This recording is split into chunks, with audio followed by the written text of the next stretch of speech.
Adam Riggsbee here with Wayne Walker. Wayne and I have been partners for a very long time in a conservation banking partnership for the Lesser Prairie Chicken. Today, we just want to start having a series of conversations. But Wayne, before we do that, how about you just introduce yourself? You know, give some background as far as your relevant experience to the chicken and to conservation banking in general. Sure, Adam. Well, great to be here and great to connect with the listeners. Wayne Walker, my background is, started years ago at the undergrad in business at the University of Oklahoma, was in the semiconductor industry several years, got a graduate degree from Baylor University in 2000 in environmental studies. And that's really kind of where my business and my interest in the environment and ranching and wildlife came together.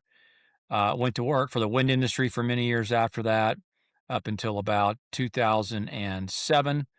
Then went to work for Oklahoma Gas and Electric, a large investor-owned utility in the state of Oklahoma from '08 till about 2012, and then started on this crazy venture of species markets and also to some extent wetland markets with a focus on the lesser prairie chicken from that point on, and was fortunate to meet you, Adam, about 2 years in that journey around 2013, 2014. All right, awesome. And I guess I should introduce myself a bit too. So I started down this path of ecosystem restoration and the business side of it and environmental markets way back and probably about 2000, 2002, somewhere right in there. And I met a couple of guys that were fellow Tar Heels, University of North Carolina, which is where I got my PhD in environmental science and engineering. Met them along the way, and these were just two entrepreneurs by the name of John and George, now partners actually in our venture here with the chicken. So, Wayne knows them well.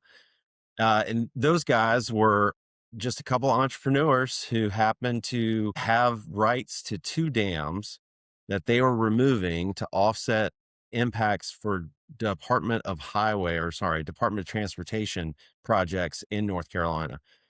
They were expanding an interstate in the Raleigh area, and so it crossed a bunch of creeks. And in exchange for those impacts, they funded the removal of a dam that opened up hundreds of miles of shad habitat.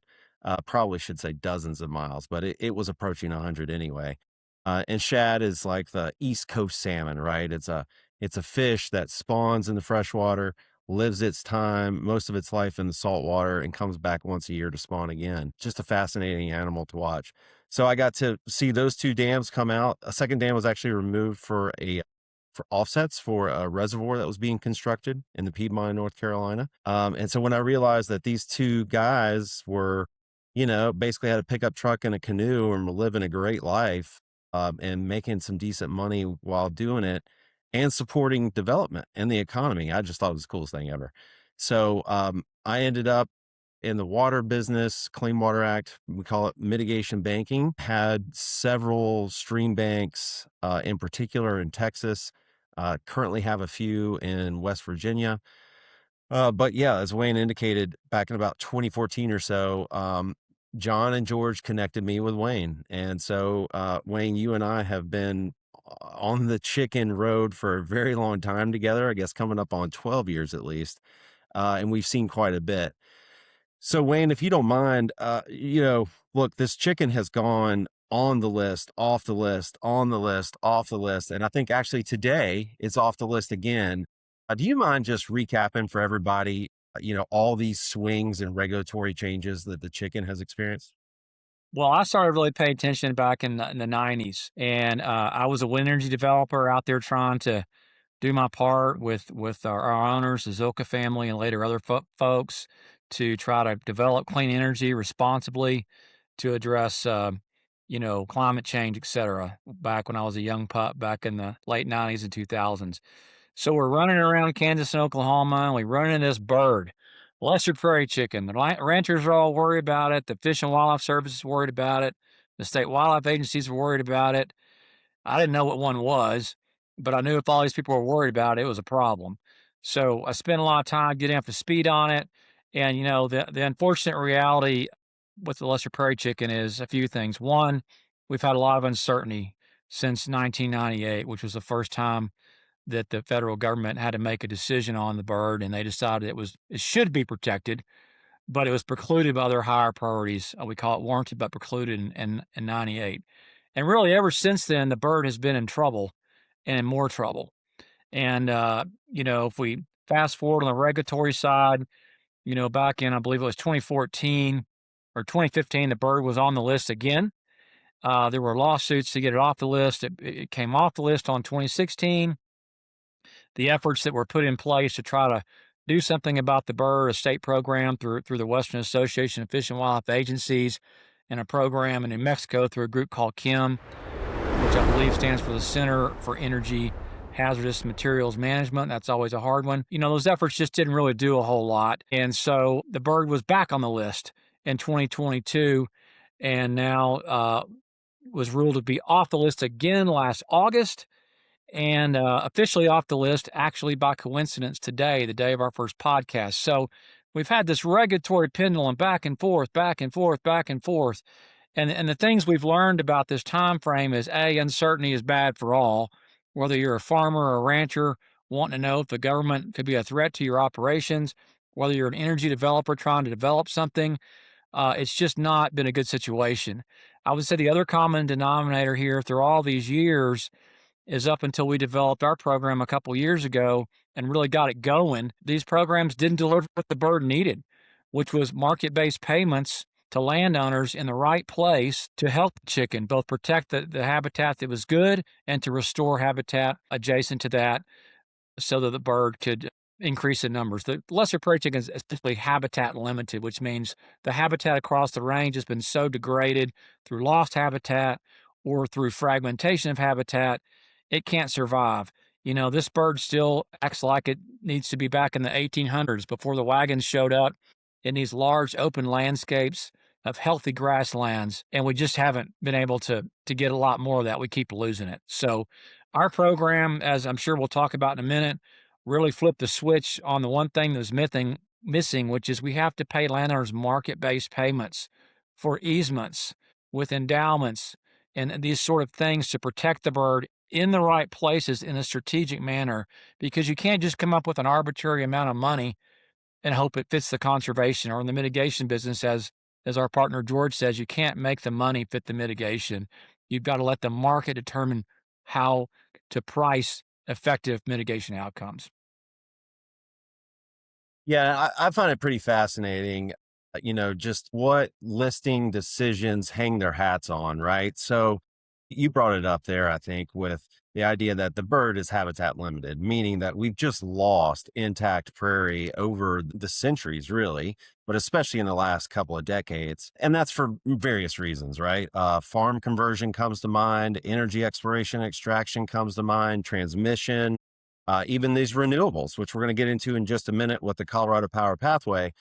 But, wind and solar are becoming a big part of the landscape out in the southern Great Plains. And, all of that together, along with the other things that we have, like highways and small towns and whatever, it creates fragmentation and it converts prairie to other uses. And so, what's fascinating to me when it comes to these listing decisions is it's like, you don't list a bird like the lesser prairie chicken if there's enough habitat. And what that habitat really is for everyone here listening, that's open range. That's native grassland, which really means ranchers are not converting their ranches to farms and they're not selling them off to, become the next wind farm or leasing them out to become the next wind farm. Instead, they're holding on to the land and they're being good stewards of the land. So when we talk about, the effects of regulation, yes, listing can affect the development of energy in places like the Southern Great Plains, but really the absence of regulations is because somebody else has become a good steward of the land and on their own has decided they're going to take care of it, but there's no economic benefit for them when it comes to a no listing scenario, right? Everybody else just gets to enjoy the good stewardship that they've done, and it's free to everybody else. So the listings themselves can turn a switch and provide economic incentives for people to conserve that rangeland and even for people to restore rangeland. And so, I'd love to get to a place where we don't have to have a regulated, Southern Great Plains. We don't have to have a listing for this chicken, but to get there, we've got to have a lot more acreage of grassland than we have today. So, Wayne, let's shift gears a little bit and head over to Colorado and talk about the Colorado Power Pathway. Um, you know, I'd appreciate just you and your former wind energy days, your experience with utilities, just helping the viewers and listeners know a little bit more about what's happening there in Colorado with the Power Pathway. Sure. Well, yeah. So thinking back when I worked for Oklahoma Gas and Electric in the late 2000s, early 2010s, I was brought on to try to help accelerate the transition to clean energy then. Because at that time, clean energy was, and there's a lot of debates about what clean energy is. And I would ask for some grace from the audience because we got very, subject matter experts in the clean energy space, the utility space, the farmer rancher space. So some of the things that I talk about, we talk about this podcast, like I'm not an expert on all things, but what I saw back then was that there was a shift to clean energy. And honestly, it wasn't because it was quote clean, although, wind and solar doesn't have emissions. It was because it was getting cheap. And it was getting cheap because of two things. Federal tax credits, subsidies were a part of it, but also technology was just growing by leaps and bounds and bringing down the cost of energy. So all the utilities and co-ops out there, and of course, independent wind developers and solar wasn't really around then. It is now. It was a boom, and our growth was really limited by how many turbines could be produced and what limitations did we have on the grid because the grid was built out to be where people are load. So if you're in the middle of a rural county in Colorado, and there's not many people there, I mean, some of these counties have hundreds of people or just a few thousands of people. It's not like Denver. You only have small lines, right? So all of a sudden, because you have a great wind and solar resource, you've got to build the infrastructure to get there. It's kind of like, when you have a neighborhood outside of, say, a Denver, and you got to build new highways or larger highways to enable that neighborhood. So that's what's going on. But I remember looking back at Colorado 08 and like Excel Energy, like they really were leading the pack, and they still kind of are in terms of clean energy. They had a big, bold vision. I forgot what their first plan was called, but they were the first big utility, along with some in the Northeast, to make this transition from fossil fuel to primarily clean energy.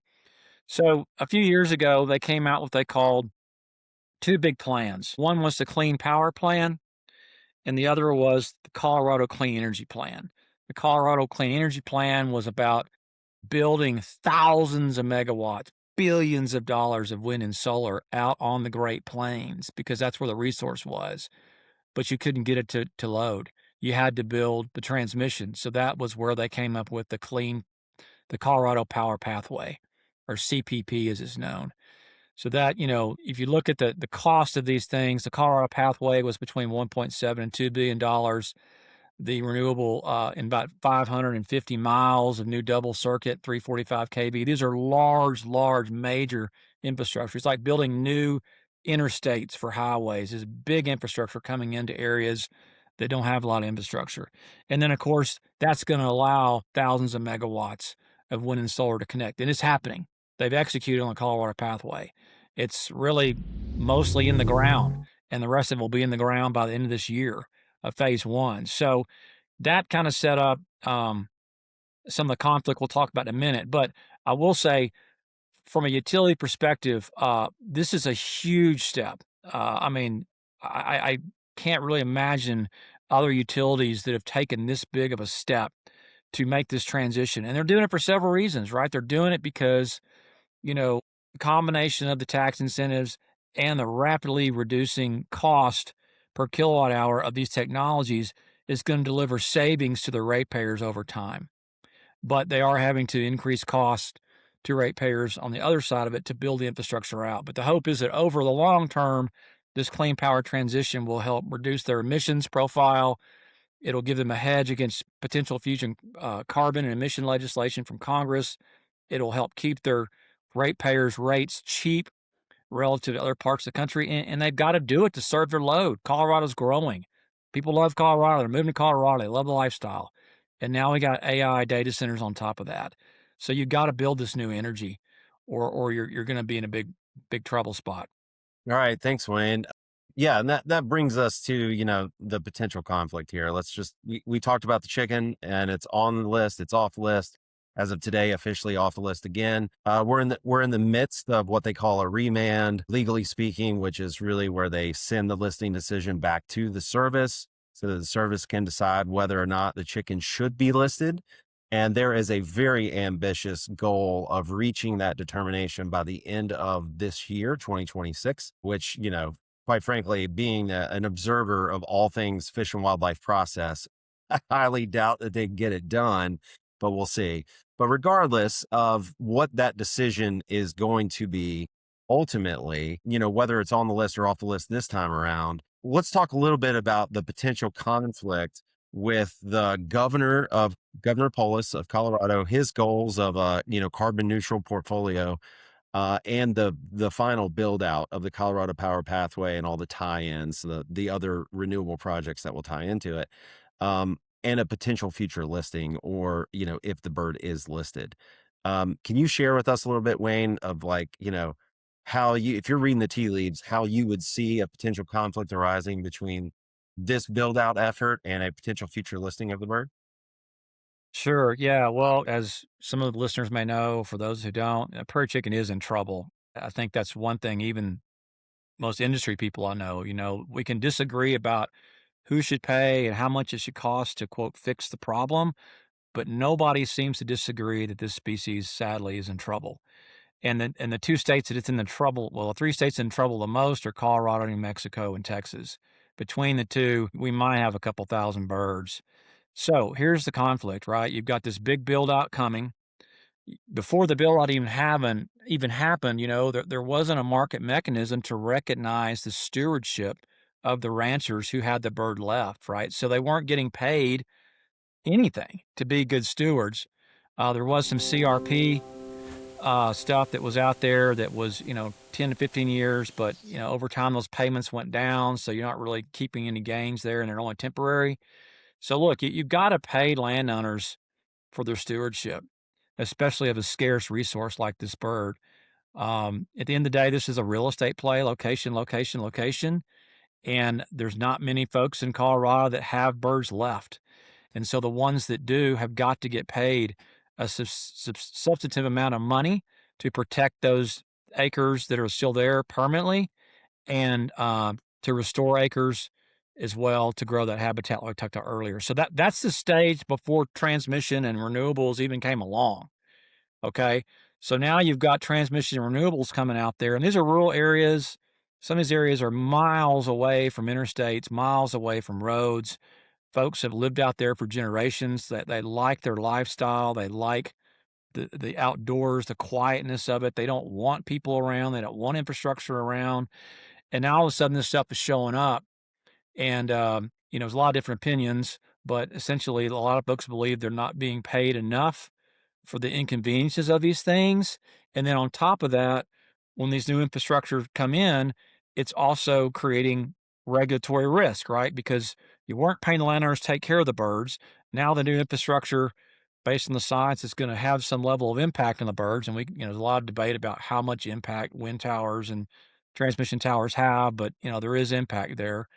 And you don't have many grasslands left. It's mostly farmland. So it just sets up this conflict where the rural landowners aren't real happy with the folks that are the developers and the utilities and the co-ops and the folks even in Denver who are needing the new power to come from the plains back to the cities, which is causing part of the problem.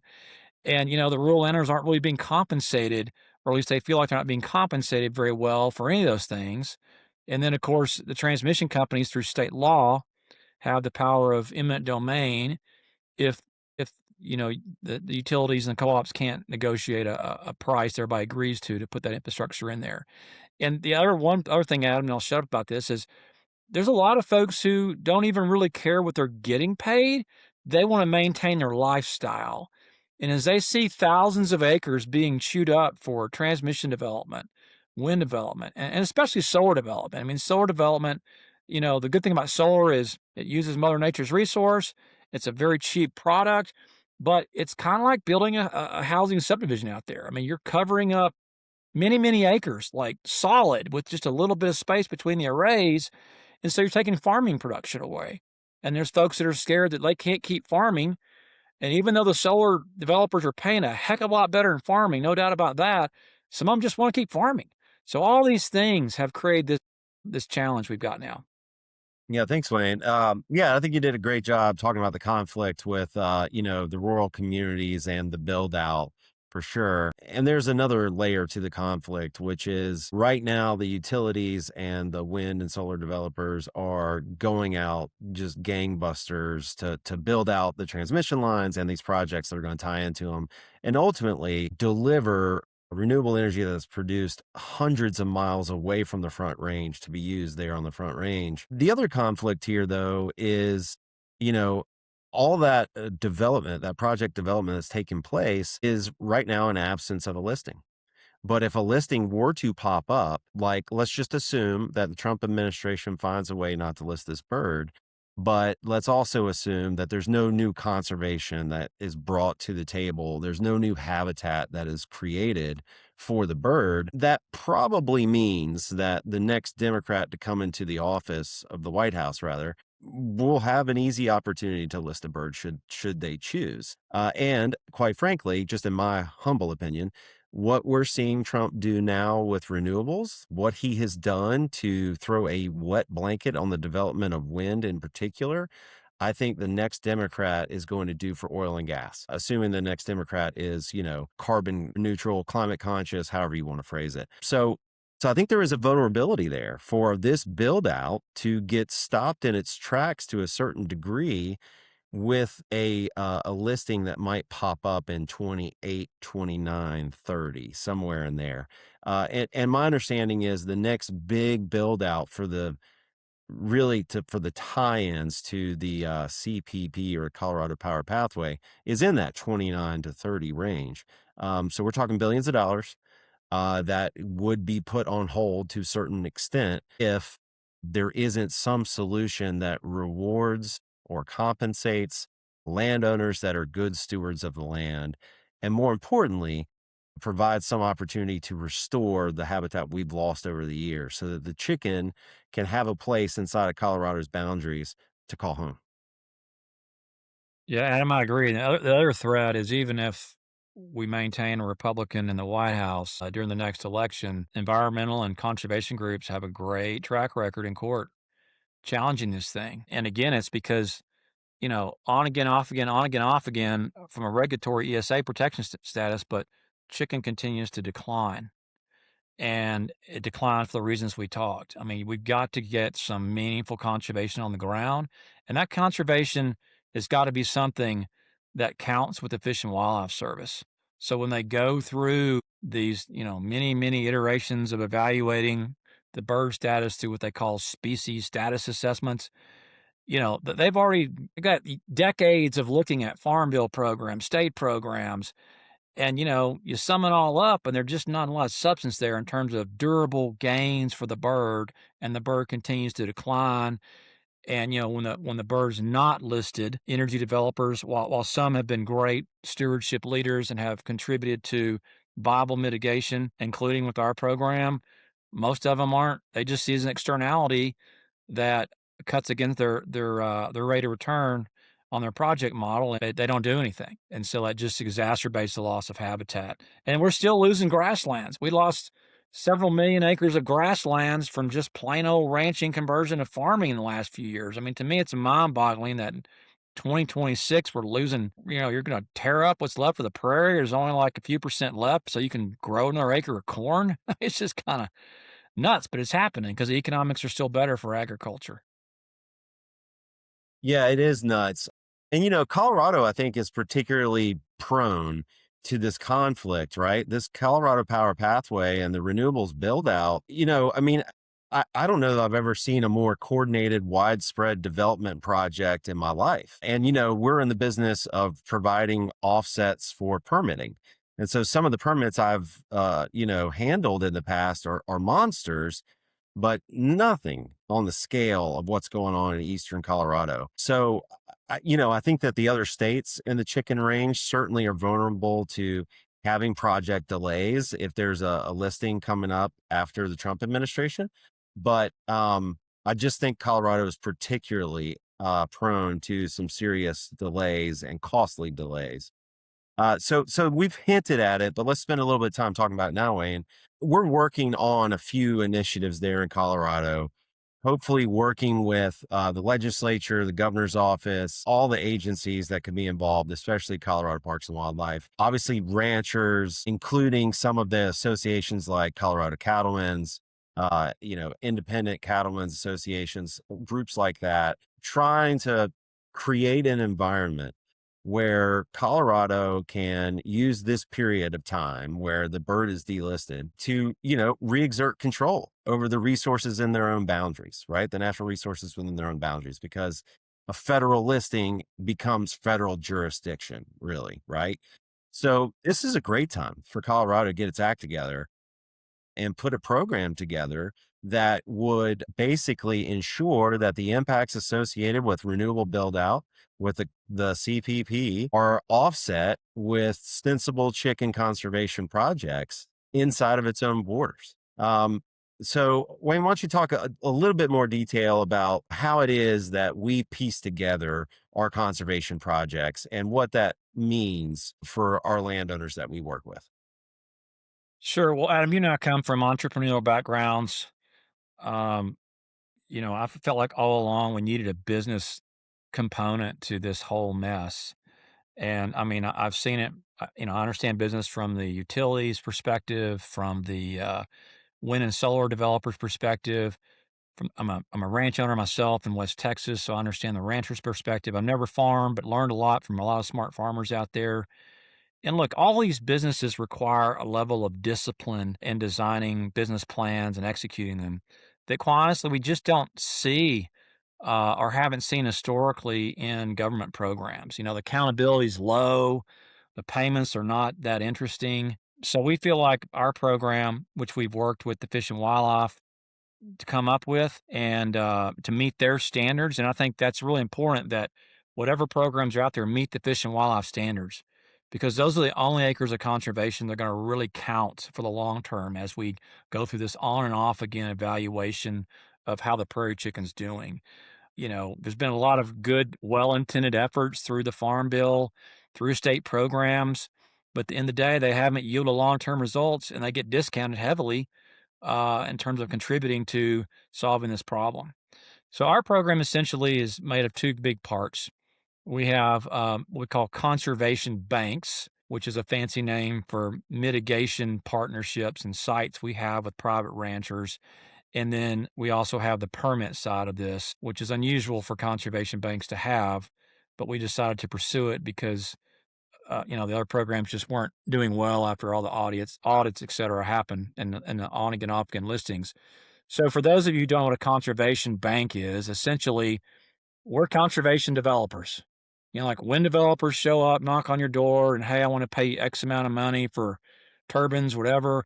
We show up on the rancher's door and we say, look, we think you have prairie chickens. Please don't shoot us. We're not the government, but we need to confirm they're here. And we bring our biologists out. We got some great biologists. And then we have to meet a lot of criteria in terms of habitat type, quality, et cetera, that the Fish and Wildlife standards through guidance set out there for certain sites. So there's not many sites that meet these standards. So we find the sites that do. We negotiate market-based arrangements with landowners. Essentially, we say, how much is it going to cost for us to put an easement on your land? We're not going to tell you how much we're going to pay you. And look, in Colorado, we're very aware. You say the word easement, a lot of antenna go up and a lot of red lights start flashing off. We're not talking about those kind of easements. We're not talking about tax plays or any of this stuff. We're talking about an easement where, I'm talking to Rancher Jane, or Adam really is doing it in Colorado. He's talking to Rancher Jane and, Rancher Jane, how much is it going to cost me to put a permanent easement on your land, and they negotiate that rate, and that rate's usually pretty dang high. Sometimes it's as high as what the land's worth, and not some discount to what the land's worth. The other two, um, the other two stools, I'm sorry, the other two legs of the stool are the management plan.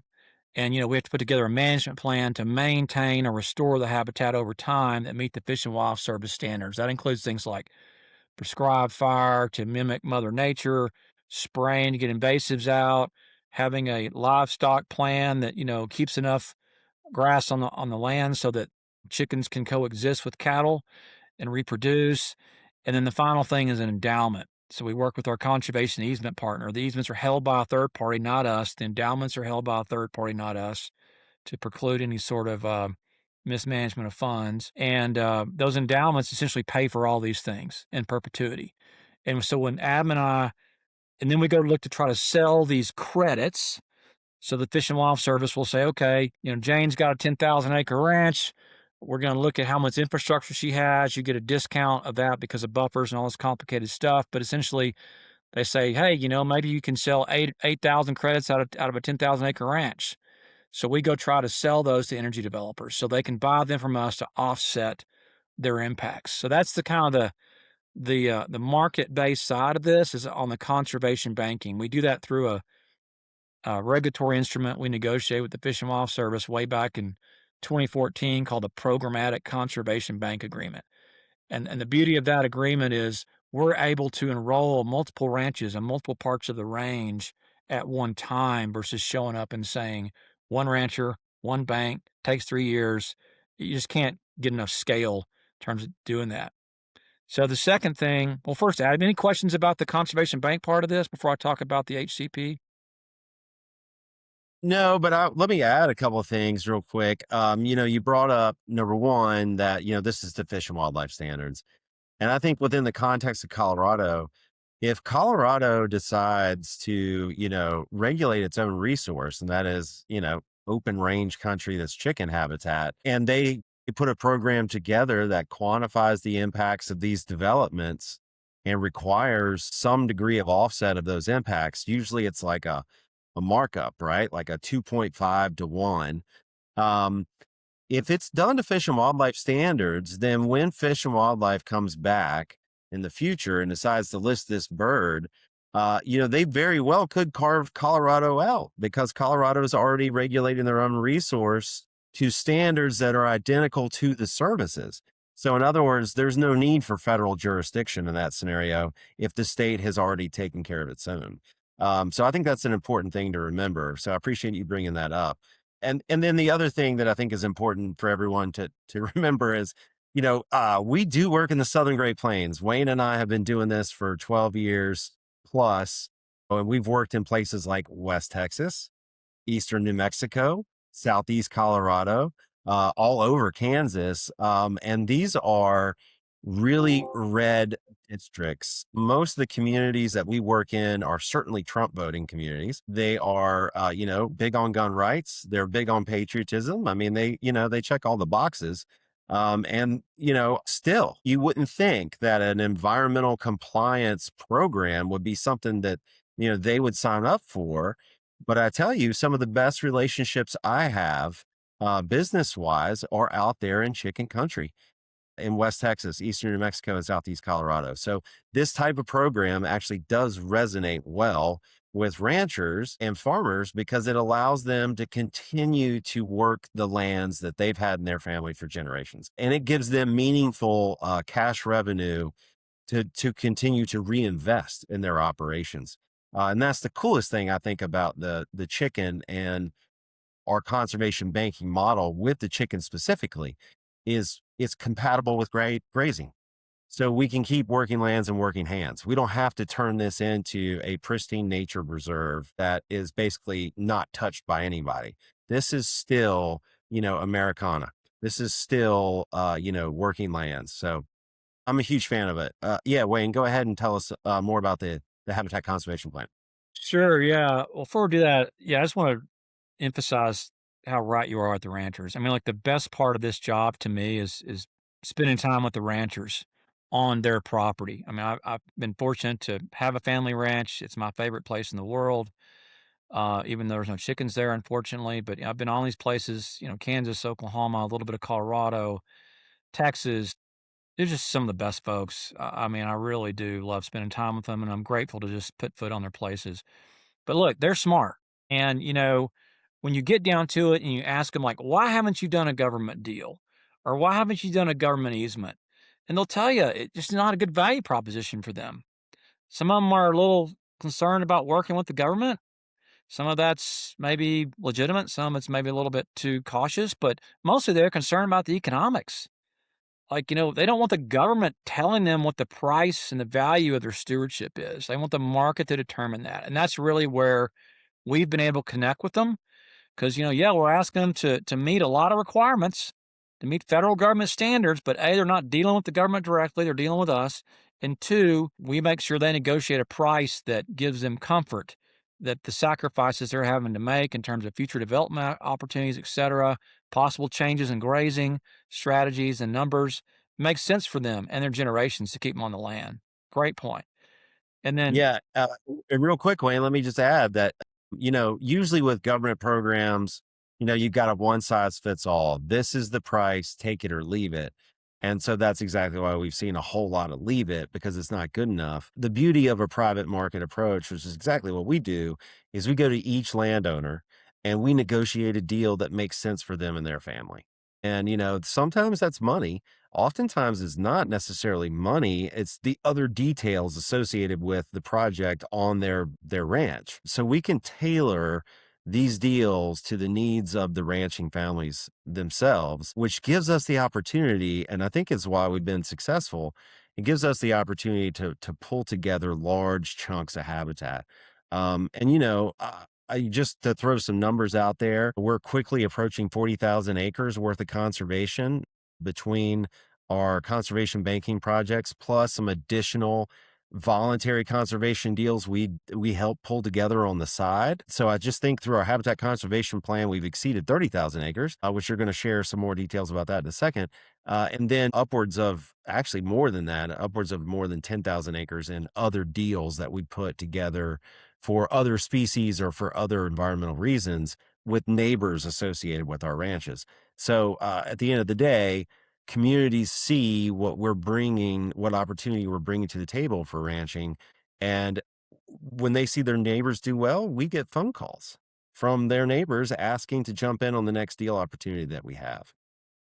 All right. Sorry. Go ahead, Wayne.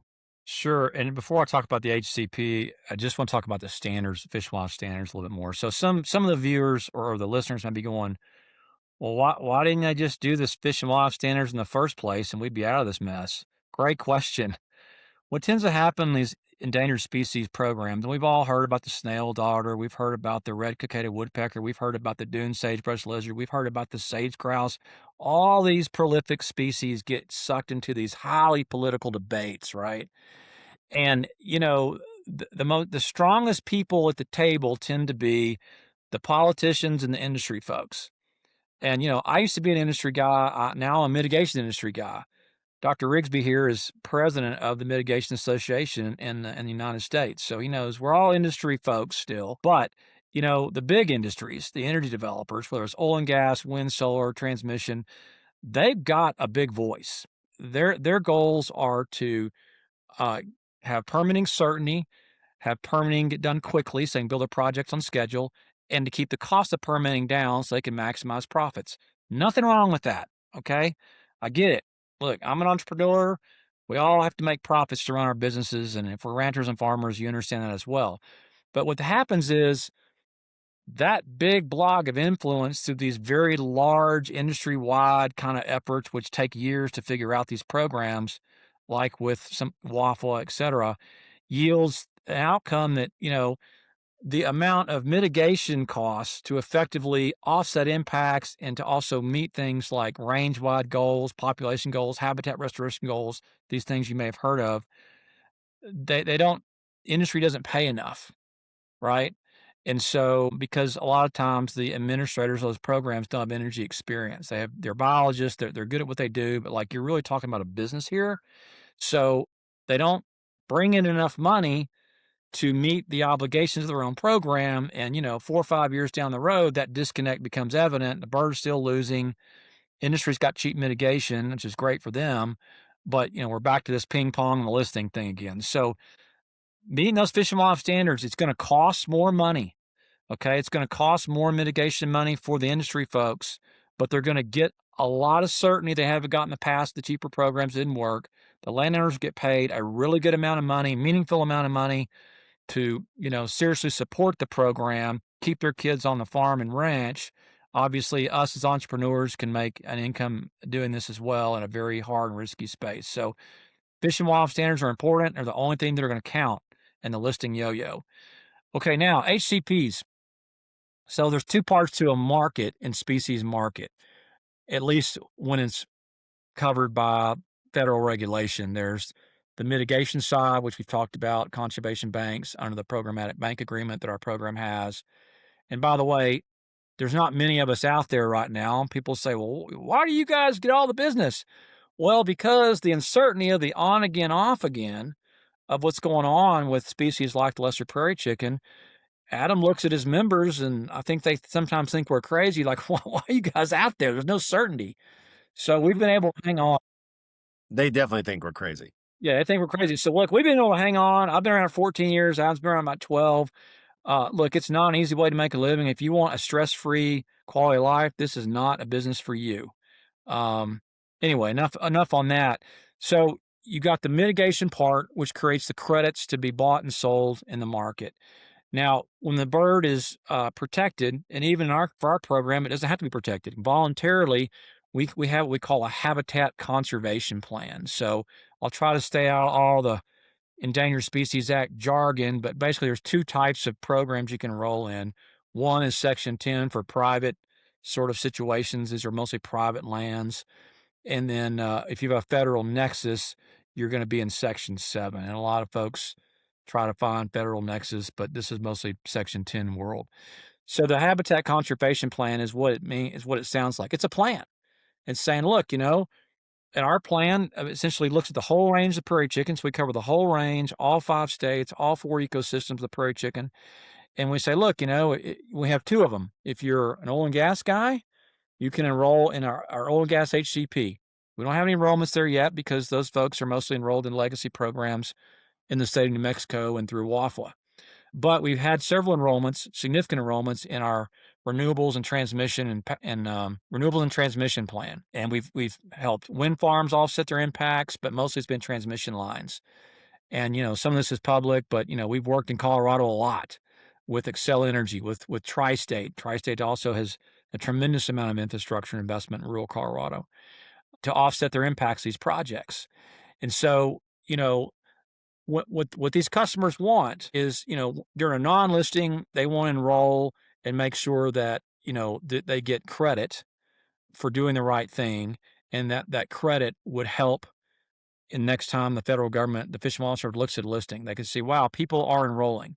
Honestly, not as many people enroll when the bird's not listed because they don't have to for the reasons I talked about before. But when the bird's listed, they want to be compliant with the law. They want to be compliant with the endangered species law for impacting the bird and its habitat. So they come to us and they say, hey, look, I want to enroll in your HCP. And there's a long process, a bunch of experts looking at the impacts and infrastructure, physical impacts plus buffer zones. It's very complicated quickly. And they come up with how many impacted acres they're going to have in a particular area where prairie chicken habitat is.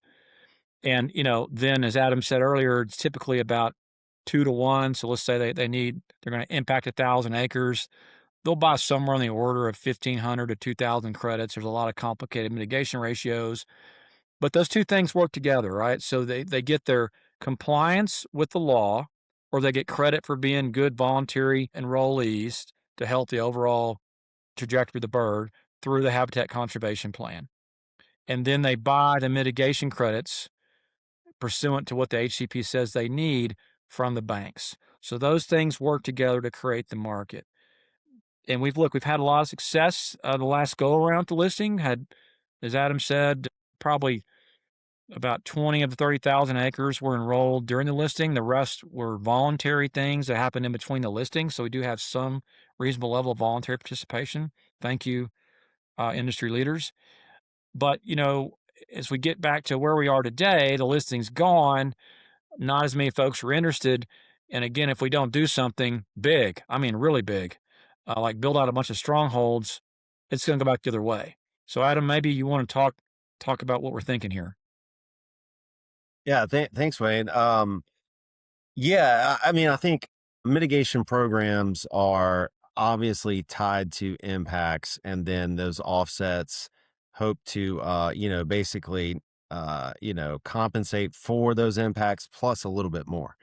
And that plus a little bit more, if you think about it, an acre of impact today and, 2 acres of offset, you're really good by 1 extra acre of habitat in that scenario.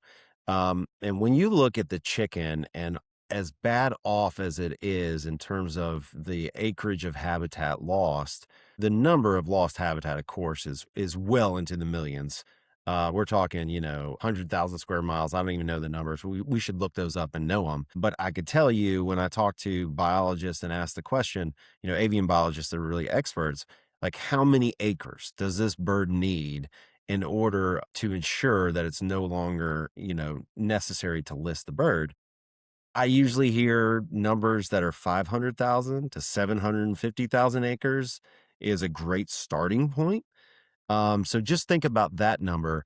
And as you are, you're thinking about what a habitat conservation plan can do. I mean, its power is only is limited. I mean, it just is, right? So, to get 750,000 extra acres, we'd need 1.5 million, um, impacts, right? Maybe that math's not quite right. So we're going to edit this out.